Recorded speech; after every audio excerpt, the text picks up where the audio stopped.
Okay, so today I just want to share, this is my personal sharing. So as you can see here, it's not comprehensive, like I don't have bonds. Bonds is definitely one income instrument I just don't have. So I just want to share my personal experience. And of course, I'm not saying that whatever I share is the best, whatever I share is good.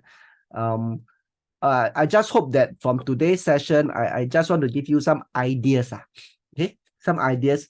So in fact, the most important point is eventually, especially your objective is about financial freedom. The most important point is, start having systems, build systems to generate income. Okay. So anyway, these are my 5 passive income systems. Let me just go through them. Number 1, obviously, is CPF. So in fact, hopefully by now, most of you who have at least attended my investment gathering for 1-2 years, hopefully now you actually appreciate CPF. So if you ask me, it's actually a very good instrument. Okay. If I am not wrong, not many instruments can actually give you what do you call the here I think I didn't off this platform. It has actually some bloopers coming up. Okay, apologize for that. Okay, so not many instruments can actually give you income for life. Can give you income for life. So CPF is actually one of them. The only bad thing is there's a cap. Okay, there's a cap. Like it's not like you can throw in as much as money as possible in your RA. Unfortunately, you cannot do that. And there's a cap to how much it can generate, but I think we should try to make use of it, especially if we can afford. So this is my plan. If you can actually see on this list, okay, if you are 55 today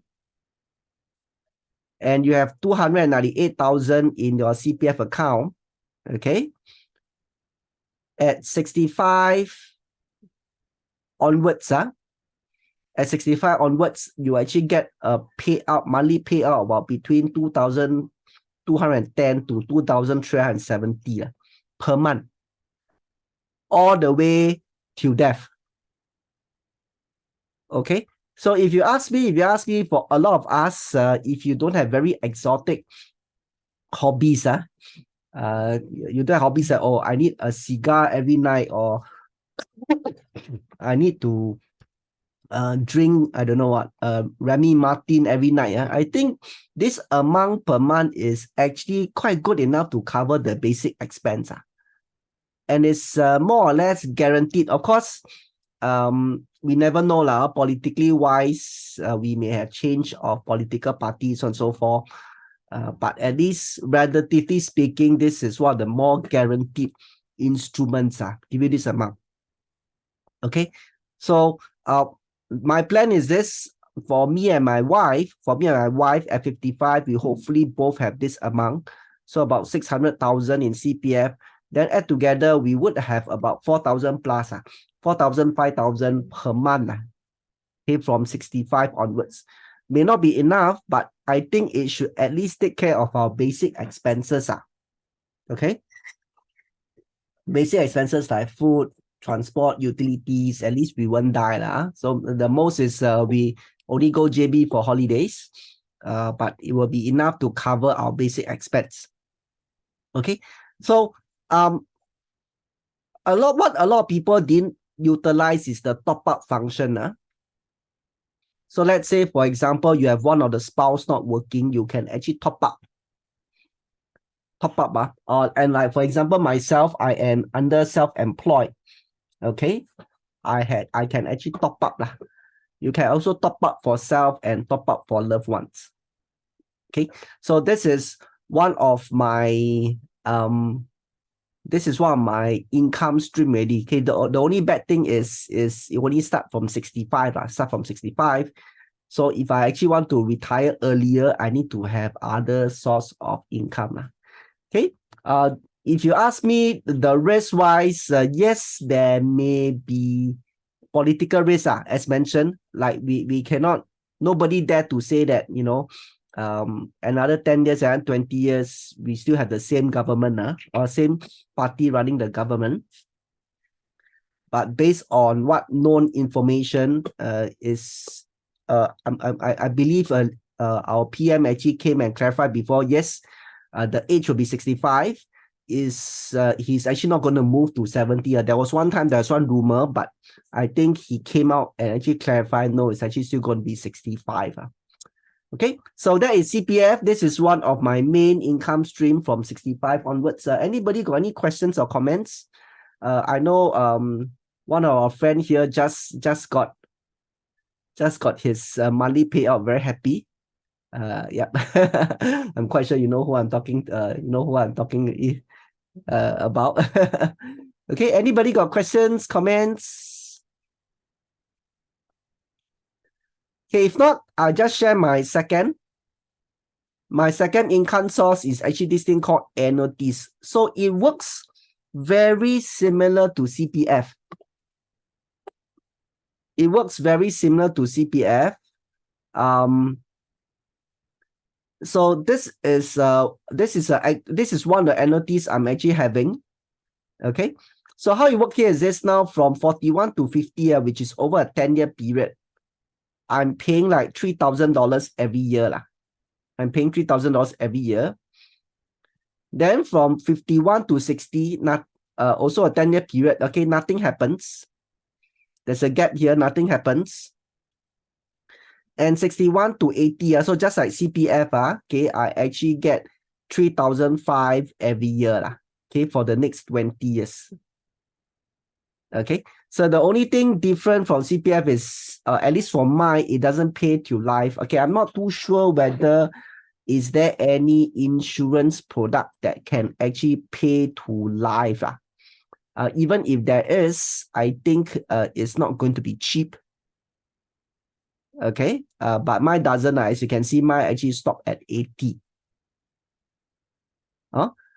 So a few things I want to ask. Number one, okay, can you all guess in terms of percentage annual return? So as you can see, I put 3,000 every year for 10 years, so that's 30,000. Then after that, I get 3,500 for 20 years. I get 70,000 back. So if you just go and calculate the annual percentage return, so like for example, if you want to compare, like today, your FD is giving you about 3%. Your REITs is actually giving you 6% return per annum. Okay, some of your blue chip giving you about 8 to 9% return per annum. So if you actually want to compare, so guess what is the annual percentage return for this product? Put 30,000 in, get 70,000. What is the percentage annual return? Anybody can help me make a guess?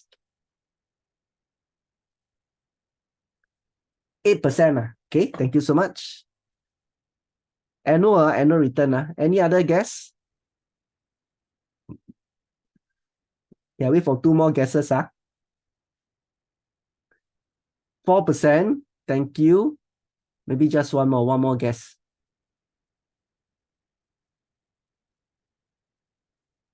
8%, 4%. Anybody else? Just one more guess, please. One more, just one more. Can I just have 3.5? Okay, very close. 7%. Okay, thank you so much. Okay, so the answer is actually quite close to 4%. Quite close to 4%. So please remember, don't get so excited when you go there. When you actually go there, don't get so excited. Well, especially there are some agents kind of tell you, wow, you actually get 100% return. 30,000 in, 70,000 back, 100% return. Okay, no, it worked out to be a 4%. So to calculate the percentage return for this, you use this thing called the IRR calculation. Okay, so this is what I've done here. Okay, this is the age. You can see here 41. Okay, first 10 years. So to use this calculator, the signs must be very clear. Okay, like for example, for the first 10 years, I pay out 3,000, so it's negative 3,000. negative 3,000. Okay. Then after that, 51 to 60, nothing happened. You have to put zero. Put zero. If not, it doesn't work. Then 61 to 80. Okay, I get 3,005 back every year. Okay. Then you just use this IRR calculation. So what this is this, I just equal to IRR. Okay. Then open bracket. Then I just highlight everything. Okay, I will send this spreadsheet to your. Okay, so you can see it's about 3.5. Oh, wow. In fact, a loan got it closer. It's about 3.5%. 3.5%. Okay. So of course, the actual return fluctuates a bit. There is a bonus element. There is a bonus element. So instead of getting 3,005, I may get a little bit more. And I think there is also a possibility that I get a little bit less as well. Okay, so that is how it works. So number one, this instrument, cannot ask for too much. It should be about 3.5 to 4. But after that, I have a very steady income every year. Of course, if you want to have monthly payout, you also can. I'm not too sure about quarterly payout. Okay. But I'm quite sure monthly can, annual can. Okay. So in this case, I have generated an income for myself from 61 onwards.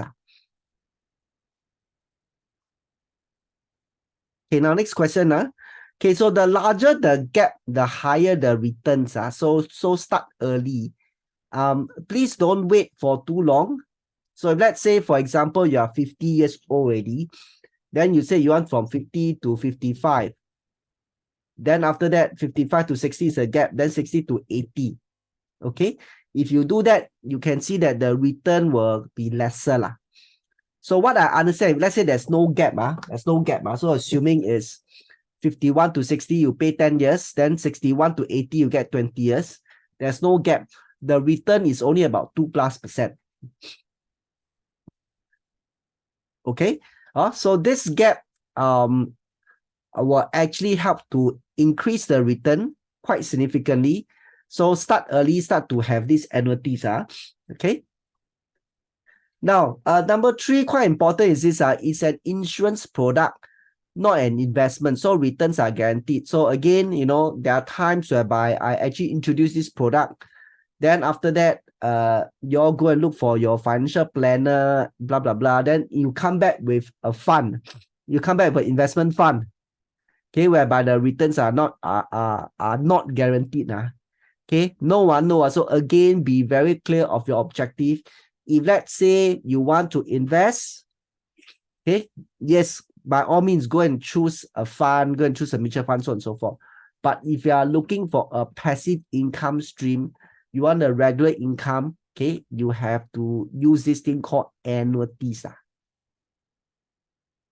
Okay, annuities. It's nothing wrong against, I'm not against any funds or things like that. It's just that you have to be very clear. So all these funds, they don't give regular income.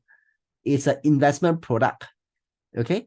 So in that case, again, then you are not trying to achieve your objective of generating passive income. Okay, hope you know what I'm trying to get at. So annuities is very clear, works almost exactly like a CPF life. And once you get that, you actually get paid out on a regular basis. Okay, before I go to the 4th point, what is one of the main risks for annuities? Can anyone try to make a guess or share? So annuities, what is one of the main risks? Inflation. Not what I'm looking for. Yes, the answer I'm looking for is bankruptcy of insurance company. So because we are talking about a very long time, 40 years. 40 years, all things can happen. So yeah, insurance can go bankrupt. So depends on how you want to do it. What I would suggest is, if let's say you want to put enough, you may actually want to put into different insurance companies. You may actually want to split up and put into different insurance companies. Okay. And yeah, so in terms of how much to buy, this is what I'm doing lah. This is what I'm doing. The CPF and annuities should be able to just cover the basic expenses.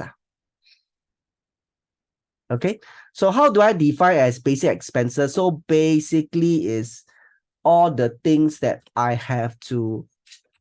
Okay, Arvin, so if let's say, for example, there's a financial crisis, but the company still around, you still get the payout. You still get a payout, unless, of course, what you are saying is, because of the financial crisis, the company actually also gone bankrupt lah. Okay. Okay, good. Finally, there's a question. What if the insured person dies before 20th? So that this one, there will be residual value. Okay. There will be residual value that will be passed on. Okay, will be inside your inheritance and actually pass on. Okay, in the insured person inheritance that actually pass on. So there will be in the what you call that, a residual value in that sense. Whereas for CPF Life, the residual value may not be so clear. Okay. Okay, thanks for the question. Finally got some questions. So please keep the questions coming in. If not, I very stressed. I don't know whether this one is too simple, too difficult, or okay. I know that to some of you actually are repeating this. Okay, I apologize for that because we always have new members coming in. So again, I hope you don't mind me a bit naggy. So I think even you listen one or two more times is actually also not that bad. Okay, so how to decide how much annuities to buy? The CPF and annuities can basically cover the basic expense. So how do I define basic expense? Food, transport, utilities. Okay, these are the three main ones. Then, of course, basically whatever costs that you still need to pay as long as you can breathe. Okay, maybe some medical costs or some insurance fees, so on and so forth. In my case, I work out to be about $4,000 to $5,000 per month, basic. Okay, for me and my wife. Okay, when I retire, based on the retired amount, 4,000 to 5,000. So that's why annuities, I'm targeting to have like $1,000 per month. CPF about 4,000. Okay, so I think should be quite good enough. So let's say CPF, I can get like 4,000 to 5,000. Annuities, I can get like 1,000 to 2,000. Then I think it's actually quite what do you call that? Quite sufficient to cover my basic. That means I know that, if let's say this one can cover my basic, whatever extra, I can go and burn already. I can go and eat Michelin star. I can go and fly business class. I don't care. Because don't need to keep so much money, right? What's the point of leaving such money to the next generation? Yeah. But of course, I have to make sure I also don't burden my next generation. So if let's say I got this to take up my basic, I know that whatever excess I have, I can spend it more freely. Okay, so if you want a guide, I think per pax we should target about at least 2,500 to 3,000. That means from CPF and annuities per pax, in terms of covering the basic. Okay, great. Finally, there's some questions. Okay, why the CPF life residual value is not clear? Okay, I tried to do a bit of research. Okay, I'm not too sure whether maybe I'm not thorough enough. So let's say, for example, this person, he actually start getting paid out, right? Okay, so let's go to CPF. So if let's say before 65, this particular person passed on, yes, there is the residual value is very clear. So you know how much is actually being passed on. Okay, being passed on to the next generation. So I believe it's actually quite close to this chart.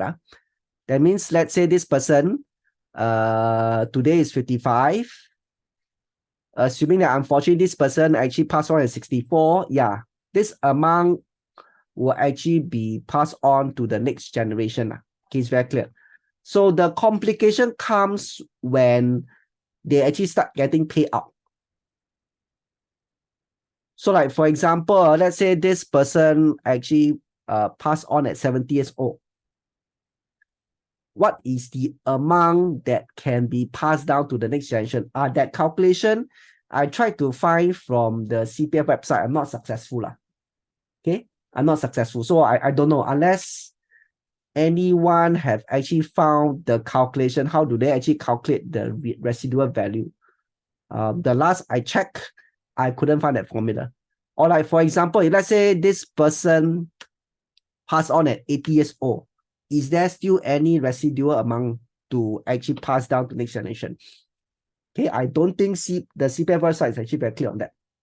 Hey, please correct me if I'm wrong, because I am also doing third-party research. It's not like I work in CPF or I have a CPF advisor. No. So yeah, anybody, please feel free to share. Okay, Long, hope I answer a question. Warwick Domayu Nagi, okay, thank you so much. Just want to understand your objective of purchasing the annuity. Does this mean that the highest band bracket CPF life inflation at least for yourself? Yes. Also, what are some of concession position good? And I believe there are many products out there. Okay, thank you so much for the question. So personally, I am targeting about at least $5,000 for my basic expense. Okay, for two of us, me and my wife, at least 5,000. So based on this, I think I still need a little bit extra. Okay, of course, a little bit more kiasu here lah. So if let's say, for example, I get 2,000, my wife get 2,000, then I still need additional 1,000. So yeah, to answer a question, I don't think CPF Life is enough to cover for my basic. Okay, so that's why I need annuities to top up. And why annuities is because I need the basic expenses, I need to have guaranteed source, or at least more guaranteed source. I cannot say that, only when my stocks do well, then I go and pay my insurance, or only when my stocks do well, then I go and eat. Cannot, right? So I need a regular payout. So that's why I think annuity is actually one of the very good instruments. Okay, wow, I'm glad you asked. What are some considerations to purchase a good annuity? So yes, indeed, there is a lot of annuity product out there. So unfortunately, I am not a financial planner. I don't really have all the information to go and compare different products. Okay, but good news. For this month's face-to-face, it looks like we buck up one. For this month's face-to-face session, I am actually going to invite my financial partner Janelle. Okay, she will actually talk about the annuity plans. Okay, so she is actually don't just represent one particular company. She actually is representing as a financial planner, they can sell insurance product from different companies. So she has the capability to actually compare across different products. So please come under the face-to-face. Hopefully by now you all know. So now investment gathering, there's two parts. One is the online one, which you're attending right now. The other one is the face-to-face session. Okay, I'll talk more later. So yes, Warwick, please come. Then you can talk to Janelle. I think she's the best person to advise you on that. Can annuities also be a gap filler between 55? Yes, Melvin, thank you so much. Yes. Totally agree with you. So in fact, for some of my friends who can afford, of course, those who actually met me earlier, I keep telling them, it's good to actually start the payout from 55, in fact, from 50 onwards. So that if you actually want to retire earlier, you can. And based on what is happening, or at least any doctor, so for a lot of us to keep our job until 65, if I'm not wrong, is going to be more and more challenging. Okay, at least based on some of my personal experience and hearsay. If a lot of there's actually quite a number of people being retrenched at about 50 plus. Sometimes it's not that they want to retire, it's actually forced to retire. So 50 plus, 55, 56, want to go and find a job, very difficult. So in fact, Melvin, I totally agree with you. If you can afford, if you are still young, okay, I'm not sure how young or how old are you. Yes, it's good to plan for 55, but you have to make sense because if let's say there's no gap, or there's no enough gap, you are getting 2% kind of return, then it may not be good enough. Okay, so Melvin, hope I answered your question. And yes, please come for the annuities the seminar, face-to-face seminar. Then my partner can actually share more details. So how is the residual value calculated? Sarita, I think I explained that already. What about MediSave portion? Is that withdrawal or passed down to next generation? Okay, I believe it will be passed down if let's say there is some left. Okay, but MediSave is quite clear lah. You know, you got the amount there, how much you use, how much is left is quite clear. Okay, whereas for the CPF Life one, I'm not too sure how the calculation works. But of course, I can be wrong. Like I said, if there's anybody that can share, please let me know. MediSave is actually passed on down to next generation. Yes.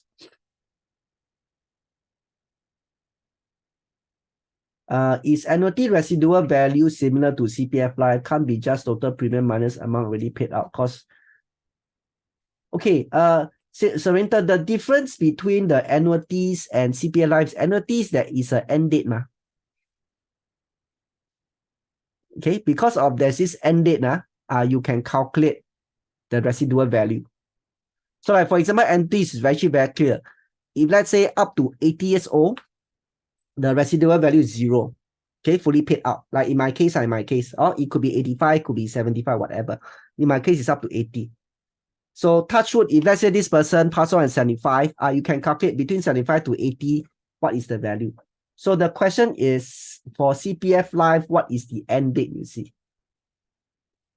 Okay, at least based on my last research, they didn't state it very clearly. What is the end date? Is it also 80 or is it 85? Is it 90? Whatever. So that's why the residual value is more difficult to calculate. Sarita, hope I answer your question. Okay, good. Anybody else has any other questions? Okay, so in fact, I'm a big fan of annuities. A big fan of annuities, especially this period when the stock market not doing very well. I actually do appreciate annuities quite a bit. Okay. You know, when the market do well, it's like 3%, 4%, waste of time. But you know, only when you actually go through these ups and downs and you realize, you know, we need something regular. It's always good to have something regular so that when time is not on or when things are down, then also good. Hey, at least you still have this amount, your basic expense is actually being protected.